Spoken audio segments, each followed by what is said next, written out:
Welcome back, everybody, to WWTA News. Thank you for joining us for another episode. Not going to waste any time. We're going to go through some news articles on this wonderful day. Some different things I like to share and talk about. So, let's get into these articles and let's talk about what's going on in the world of crypto. I know everybody's waiting to know something. It's like this really not much being talked about. But there is a lot of things going on in crypto, so let's not waste any time. Let's go right in. There's an article on you today. It says Ripple CTO reacts to XRP free hike proposal. Interesting. Mr. David Schwartz, Ripple's chief technical officer, responded to the proposal, stating that he agrees that transaction fees should reflect the actual cost the transaction imposes on the network. He's in agreement.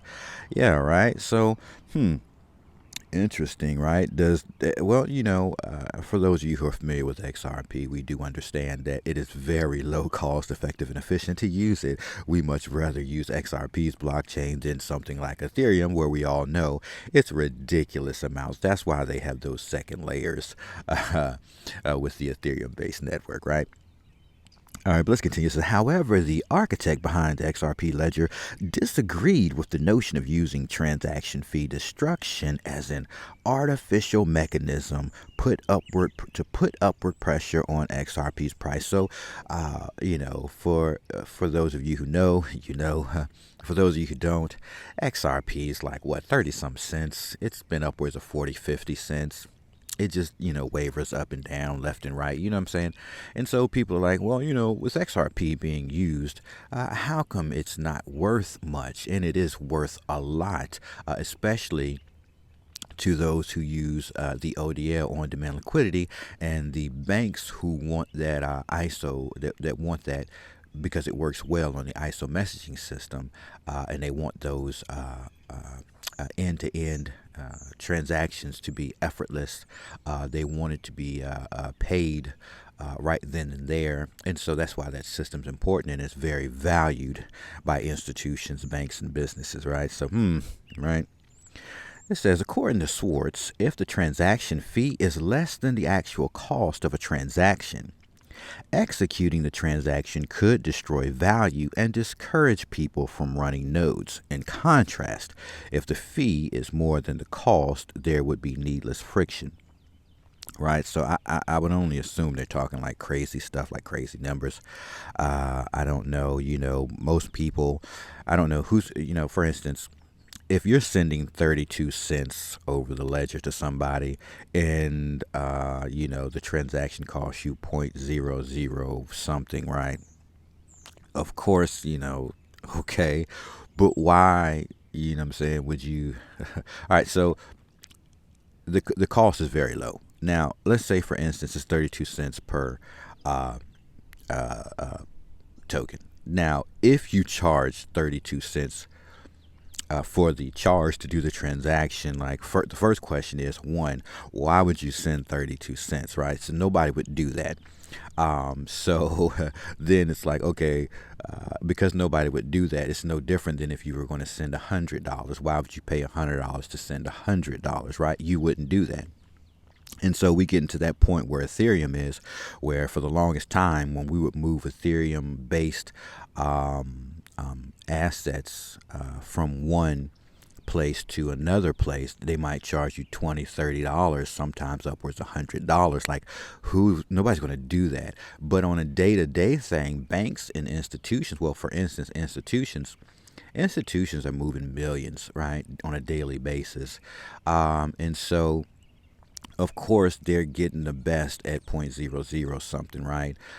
They still wouldn't have a problem paying 50 cents for their transaction, right? Now we look at something like the Bitcoin Lightning Network, which is slow and sluggish, just like Ethereum based, slow and sluggish, and it cost a great deal in transaction fees. It just doesn't make sense. Who would want to do that, right? I don't think that XRP would ever get to a point where that's something that we would see, because even at a penny, you're doing far better for the cost of the transaction than where it is now. It really costs nothing to do a transaction with the Ripple's network or the XRP ledger. It really costs nothing. But that's some things you should all look up. It goes on to say Twitter user Chris Thompson joined the discussion, suggesting that the fee would need to be large enough to discourage a particular transaction. He questioned whether introducing a heavy transaction type was necessary to discourage its use. And this would probably go back to why would you use it for a simple transaction?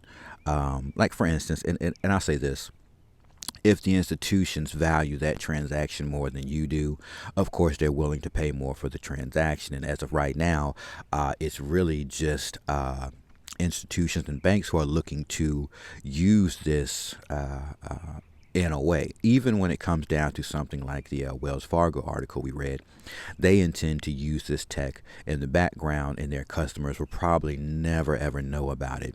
So to them, paying 0.00 something for a transaction is just the best thing ever. But because they're institutions, if they have to pay 1 cent, 5 cent, 10 cent, 12 cent on the transaction, the cost that they saved is still drastic. Okay. And for everything that they're getting. So technically, it's not even a bad thing if they did do that.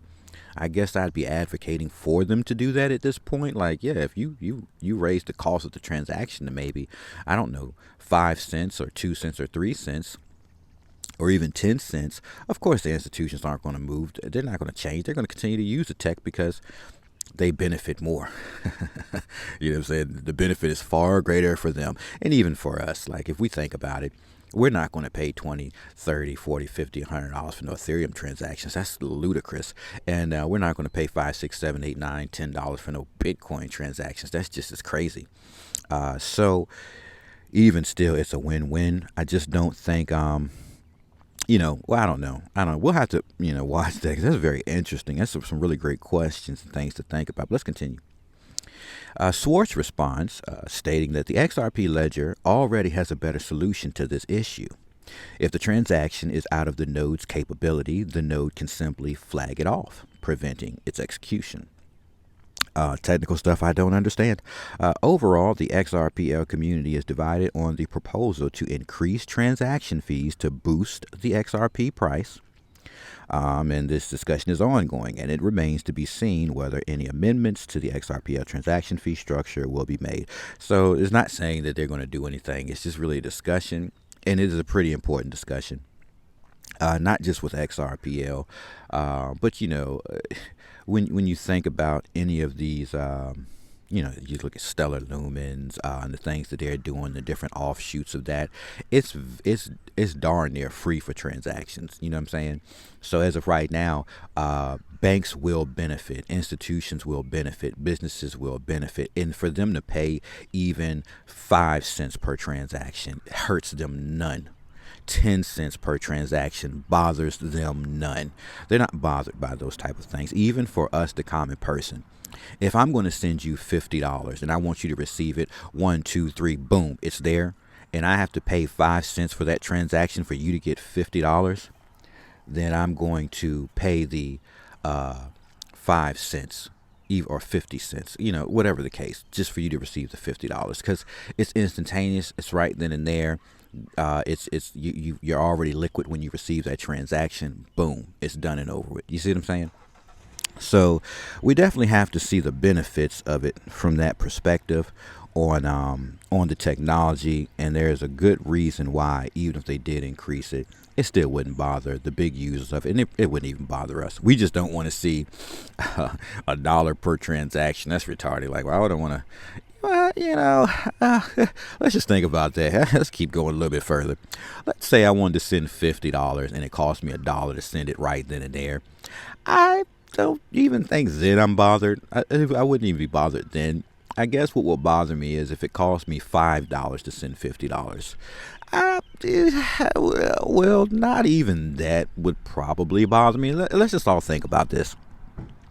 Let's think about it right now. Let's say you want to send your mom $50 right now. Let's say your mom is in 4 or 5 states, and you don't want a Western Union or all this other stuff. You just want her to instantaneously have this money. And let's say the charge is $5 is what you pay to send it directly from your phone to her phone. Boom, she picks it up. 5, 4, 3, 2, transaction complete. and she's liquid now that $50 and it cost you $5, so you technically paid $55. Wouldn't you be mad at that? Would you actually be upset that you spent $5 to do that? I don't even think I would be bothered by that if I'm spending that amount. Now, if I'm trying to send her $10 and it's going to cost me $5, I'm not going to do that transaction. That's crazy. That wouldn't make sense. But then I'd use something else. Let's say, for instance, there's a something built off of. Offshoot, right? That just built off of that ledger system, and then let's say they charge 20 cents for their transactions, right? And so I'll go send $10 with that currency to that wallet, and it'll cost me 20 cents. And I'm okay. I only sent that small amount, so that doesn't bother me. You see what I'm saying? So I guess we'd have to look at it from the perspective of all these different blockchains and assets and how we can do it. So there's not going to be one solution that fits all. It's never going to be that way. It's always going to be multiple solutions to whatever the problem is. So that's just something to think about. It is really interesting because, like I said, when we look at XRP, it's been holding around 30 cents. We've seen it 40, 50 cent. There was a point in time when it was upwards of $1, $2. But for the most part, we've been watching it fluctuate 20, 30, 40, 50 cents. And not a big deal. But if something like this were to happen, yes, you would see some drastic changes in the value of your XRP, obviously. But let's move along. All right, we got another article. It says, Bank of America expects the Fed to keep hiking rates until the point of pain for consumer demand. What are they talking about? Why would they do such a thing, right? I'm so outside having coffee, enjoying myself right now. So if you hear birds or cars, I'm outside having some coffee, enjoying the daylight. But let's get to this article. Bank of America expects the Fed to keep hiking rates until the point of pain for consumer demand. All right, let's see what they mean. Bank of America senior economist Aditya Bhave published a note earlier this week warning that the Federal Reserve could increase interest rates beyond the market's expectations to bring inflation down to its 2% target. According to a memo seen by Fortune, the bank wrote, "The Fed will have to keep raising rates until it finds the point of pain for consumer demand." Should they now? Why do we need a point of pain where it hurts? It hurts now. What are you talking about? It doesn't hurt enough yet. We're going to find a point of pain. This is crazy, y'all. This is crazy. Several other economists have cautioned that the Fed cannot reach its 2% inflation target without crushing the economy, including Alienaz chief economist Mohamed El-Erian, who believes that 2% is not the right target. Earlier this week, U.S. Treasury Secretary Janet Yellen said that disinflation is not a straight line, while stating that there's more work to be done. Given that, core inflation still remains at a level that's above what's consistent with the Fed's objective. The Treasury Secretary dismissed the idea that a recession is inevitable. A recession? Right. You know what? So we're all looking at the United States economy. We're all living in it. Let's just have a little quick topic about that. So as of right now, companies are having problems hiring people to work for them. I don't understand how this is happening. This is a small rant. Bear with me. Let's get through it. So I don't understand how companies are having a hard time trying to get employees, but I can actually physically see it with my own eyes. It's visible to me. It's not transparent. I can see it. So because I'm a worker in the world, working in the United States, I actually see from the point of a company, especially where I work, that they're having problems hiring people to work for them. I don't understand why. Are people just making that much money? So there's a few thoughts, right? And I've had this discussion with a few different people. And could it be that more people are literally working from home? Are people actually making their money online? Are people doing online jobs? Are people contracting themselves to do work online? Are people making more money just running YouTube channels? Are people making more money doing blogs? What are people doing that's allowing them to basically survive, right? Because it's not free handouts from the government. The government didn't hand that much out. I don't know what's going on, but it's not that they're really, unless I'm missing something. If some of you out there have some articles that I missed that can show that the government's handing out enough money for people to not go to work and stay at home and live and thrive and everything else? I haven't seen it. So for some reason, the companies are having problems hiring people, and they're willing to pay more money. You have unemployment going up to like what, $14 an hour in some places or something like that. You have companies starting off way more money to bring people in. They're willing to pay way more money to get people to come work for them because they've got work and nobody to do the job. You know what I'm saying? So I'm not, yeah, you know what I'm saying? A recession, I don't. I, I I don't know how a recession's. Well, this could be. I don't know. People are still spending money, y'all. People are sliding credit cards. People are still taking loans out. I mean, I don't know. I can't see. I can see how we're going to go into a hole if. All right, so let's continue with the rant. Again, banks used to do the bailouts. Not banks. The Fed would bail the bank out, and what they would do is they would go buy the loans or debt off the banks. They would put it in a contract, and the banks would have a certain amount of time to pay that contract to get those debts back. If they didn't, the Fed would essentially keep those and their bonds that belong to the Fed. In which case, the Fed has their way of either selling them off or whatever the case they do. Right.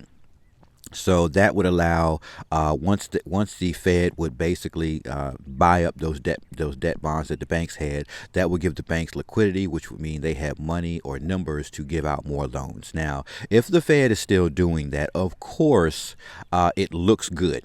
Everything looks fine. People can still go out. The banks are still giving loans out. They might get a little bit tighter at times based on how much money they've received or the Fed has bought, how many debt bonds they bought from the banks. So that will determine how far these banks can go. But for the most part, as long as the Fed is bailing out these banks, it looks good.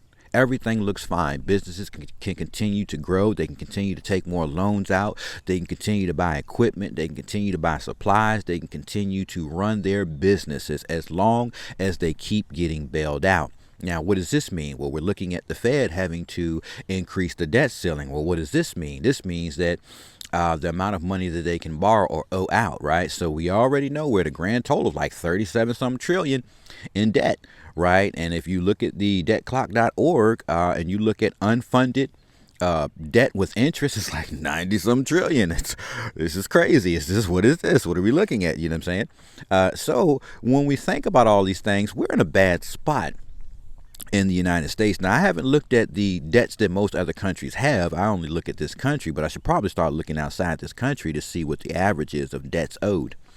But as of right now, if we keep going down the same thing, of course it's going to look good. Of course they can kick the can down the road because they're continuing to raise the debt ceiling. They're continuing to print money and bail banks out. They're continuing to buy these debt bonds. They're continuing to create secured bonds off these debt bonds. So the debt that the people owe, it becomes a debt that the people will owe the federal government, not the banks anymore, because they're selling them off. So then you become, this is the scary part, right? I'm going to say this too. Bear with me. I'm just, spouting off crazy things that I can totally see happening, which I would hope not. But let's just talk about this. I don't know if any of you ever owe the federal government, but if you owe the federal government, they'll do some crazy stuff like take your whole paycheck until your debt's paid off to them, right? So I've had this happen. And yes, it was the most horrible, disgusting thing. It was actually degrading in a way that I can't explain, but to know that you're going to go to work for the next 6 weeks and you're not going to receive one dime. Bear with me, y'all. You're not going to receive one dime of that check, right? You're going to work those hours and you're going to be like, man, but you don't get a check. Your check goes straight to the government. You're not going to receive any. If any of you have experienced that, get in the comments section below and just drop that in there. You know what I'm saying? Because I've been down that road. They didn't take half the check. They didn't take a third of the check. They took the whole check. Okay. So luckily, I was in a position where everything was okay. I had support, a wonderful wife and partner in the relationship that was able to pick up the slack while I suffered through this crisis, because it was a crisis, and family, there for support and everything else to, kids stay afloat. Don't get crazy and fall out, and just keep doing it. You know what I'm saying? So I made it through the little situation, and but it was an eye opener and what it's like to owe the federal government. So if you know about that, put in the comments below. But anyways, so you don't want to be in a position where you owe the federal government, because, you had a guy named Trump re-sign the debtor's prison thing. And, whether you believe in it or not, he re-signed it, which means it's going to go for another, I don't know, 5, 10, 15 years. So I would only wonder, if I couldn't pay that debt, would they have locked me up? And luckily I was able to pay it, but I wonder if they would have locked me up. Now, I've never played the child support game, so I don't understand that. But I do hear that when people don't pay their child support, they go to jail. So that's a government thing. So I would only wonder if this to me could just be a bad look. All right, so I'm just going to say that it could be a bad look. But anyways, that's a little rant, just something to just think about that. Let's just get on with this, right? So as far as a recession, it looks like we won't have a recession, but I think they're propping the system up basically by using these antics that we see.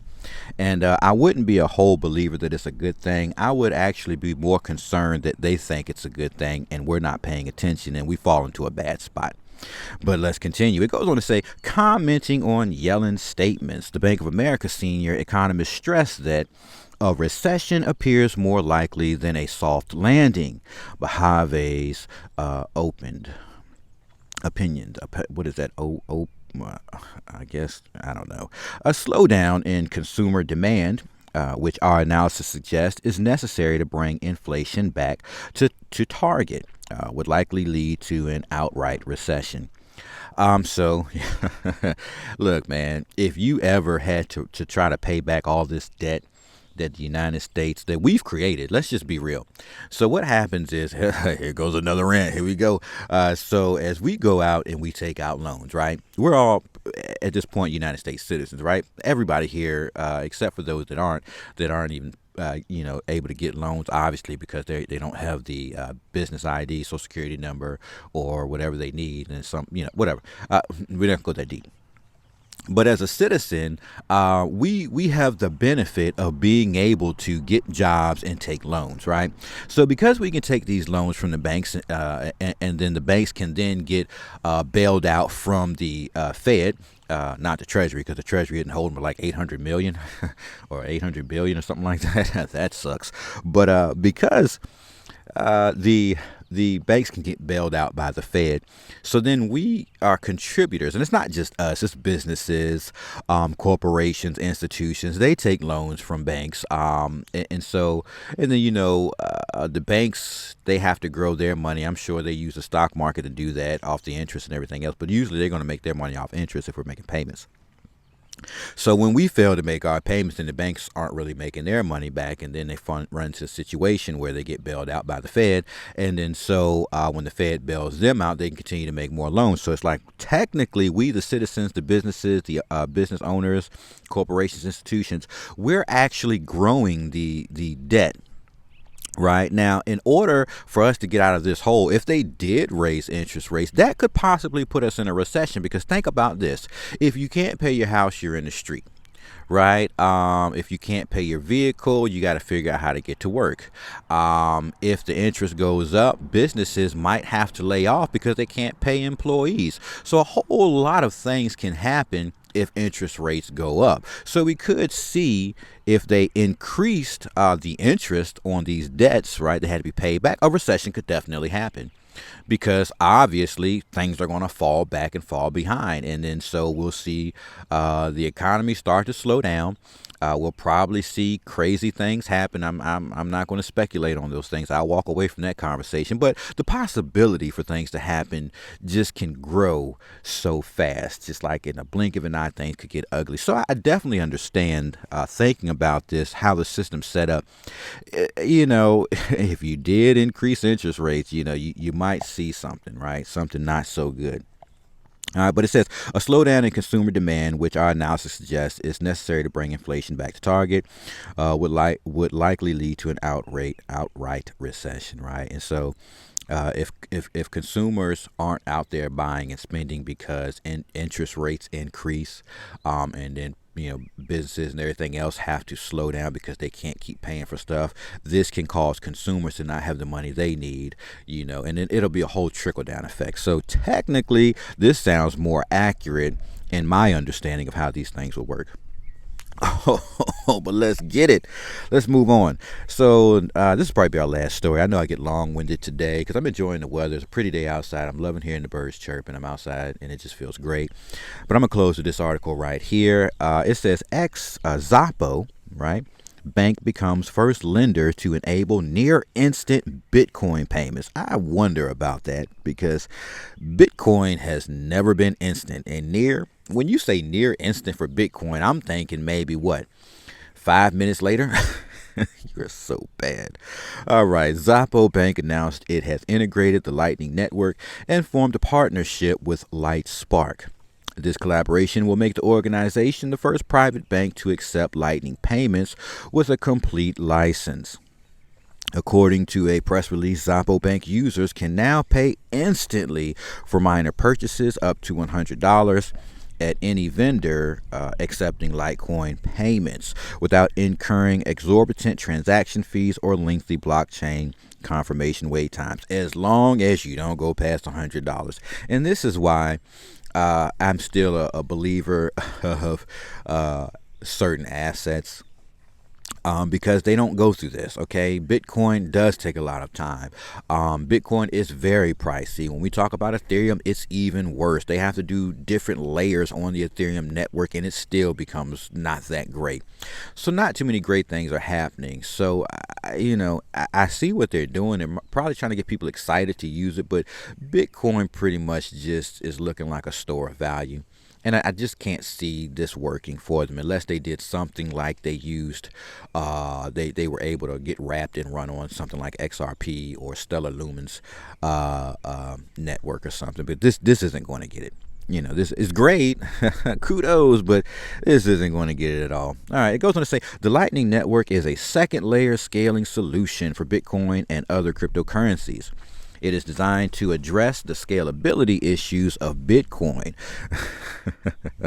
Listen, let's do that one more time. Ethereum, here we go. The Lightning Network is a second layer scaling solution for Bitcoin and other cryptocurrencies.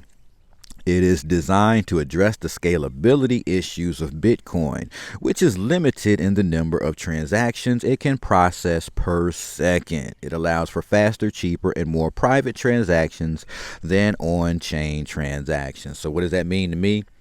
Nothing great, not impressed, don't see nothing better happening with it. But for Bitcoin enthusiasts, I'd say, I guess that's great news, right? Not excited, but I figured I'd just go ahead and share that because somebody's going to get hyped up from that information. Well, look at that. We've made it to the end of this video. If you made it this far, I appreciate you sticking in there. If you found value in any of this information, get in the comment section and let me know. And don't forget to share it with your family, friends, loved ones, anyone else you think could use this information. And I'll catch you all in the next episode.